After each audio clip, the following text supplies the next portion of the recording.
Bene amici, oggi scopriamo insieme la Octopus Marine 47cc, una barca con una lunghezza fuori tutto di 4,70 m e una larghezza di 2,05 m, quindi perfettamente carrellabile. Noi ora faremo una passeggiata a bordo per scoprire l'allestimento, ma voi come sempre ricordatevi di lasciare un like a questo video e commentare con la vostra opinione.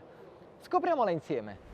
A poppa si trovano due plancette strutturali separate dal motore che in questo caso vede un Suzuki da 70 cavalli che rappresenta anche la massima potenza installabile, mentre la minima parte da 40 cavalli. Vediamo come all'interno della plancetta di sinistra ci sia la scaletta di risalita inserita quindi a scomparsa, con relativa mania tinti bene installata lateralmente per agevolare quindi l'uscita dall'acqua, e al tempo stesso, come vedete, non ci sono ostacoli sul piano di calpestio, in questo modo riusciamo ad accedere a bordo senza difficoltà. Su richiesta possiamo scegliere di avere delle prolunghe aggiunte qui a poppa per guadagnare ulteriori 45 cm e quindi avere maggior superficie posteriore. Il pozzetto motore è libero da ostacoli e la distanza consente di passeggiare agevolmente da un lato all'altro, ma su richiesta possiamo aggiungere anche una pedana qui anteriormente che si ribalta grazie alle cerniere per consentire il tilt completo. All'interno della plancetta di dritta invece c'è questo comodo portello, guardate, pulito e controstampato all'interno, che consente quindi di riporre gli oggetti bagnati e poter quindi accedere liberamente a bordo.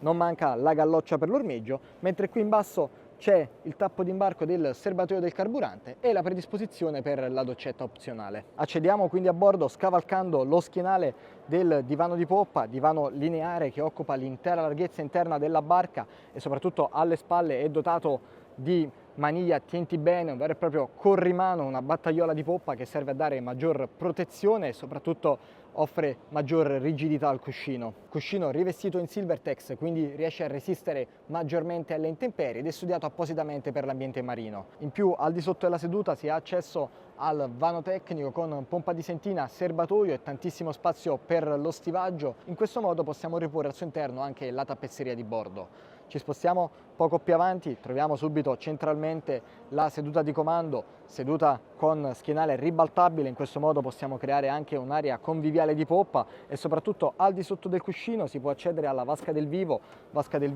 presente in questo allestimento, come vedete piuttosto ampia e soprattutto facilmente accessibile, e su richiesta possiamo modificare il vano e coibentarlo per poter creare una ghiacciaia. In questo modo riusciamo a tenere bibite sempre fresche a bordo. Io mi pongo quindi al timone, vedo che è facilmente raggiungibile davanti a me, non ho nessun problema di ingombro con le ginocchia, quindi riesco a stare comodamente seduto. C'è anche questo profilo in acciaio che segue il perimetro della console per dare maggior supporto. Come vedete, in qualsiasi punto della barca c'è sempre una maniglia tienti bene, un supporto in acciaio. In questo modo anche le persone meno esperte riescono a stare a bordo, sfruttando anche l'altezza della murata che è più che adeguata per la sua categoria. La plancia di comando è totalmente customizzabile secondo le richieste. In questo allestimento troviamo due comodi portabicchieri e due zone dove poter riporre smartphone o portafogli. In questo modo è tutto facilmente accessibile e ben a portata di mano e soprattutto ben protetto dal vento frontale, dal momento che c'è il parabrezza che consente di dare protezione fino al torace e soprattutto grazie all'opacità permette di avere piena visibilità degli strumenti anche in pieno sole. Ai lati del timone ci sono gli interruttori on-off disposti su due livelli, ovviamente anch'essi sono personalizzabili. Qui c'è la chiave di accensione, mentre qui c'è una doppia presa USB con accanto la predisposizione per l'uscita a 12 volts. La manetta di potenza è spostata sul lato di dritta, mentre in basso c'è lo stereo abbinato a 4 speaker nella porzione centrale della barca. Ci spostiamo verso prua, guardate la comodità di sfruttare il tienti bene e anche alla battaiola. Vi mostro anche in questo caso, come vi dicevo, l'altezza della murata ben superiore al mio ginocchio. In questo modo il piano di calpestio è ben protetto al suo interno e possiamo scegliere diversi tipi di rivestimento. Come vedete, su questa imbarcazione possiamo optare sia per un antisdrucciolo in vetroresina che un rivestimento sintetico.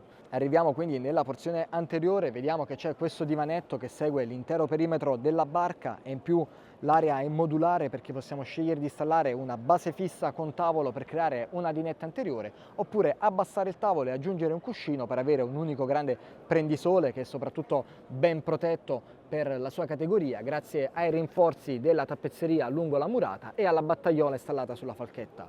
Nella porzione anteriore della console c'è il vano stagno con accesso all'impiantistica. Come vedete possiamo monitorare l'impiantistica all'interno della console, ci sono anche le batterie, ma è previsto un ulteriore ripiano che consente quindi di isolare l'ambiente e quindi poter alloggiare gli oggetti e sfruttare l'intera ampiezza del vano console. Inoltre lo spazio di stivaggio è ancora più aumentato grazie alla presenza del doppio gavone posizionato al di sotto dei cuscini.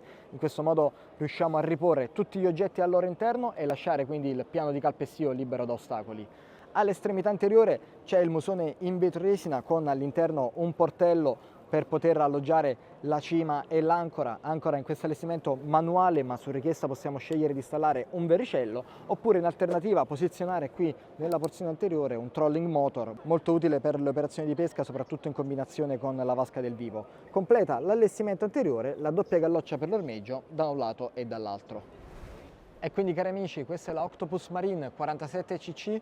Come sempre, se il video vi è piaciuto vi invito a iscrivervi al canale YouTube e alla pagina Facebook, lasciate un like e taggate le persone che pensate possano essere interessate. E come sempre, per tutti i prossimi video ci vediamo sempre qui su The Sea Team!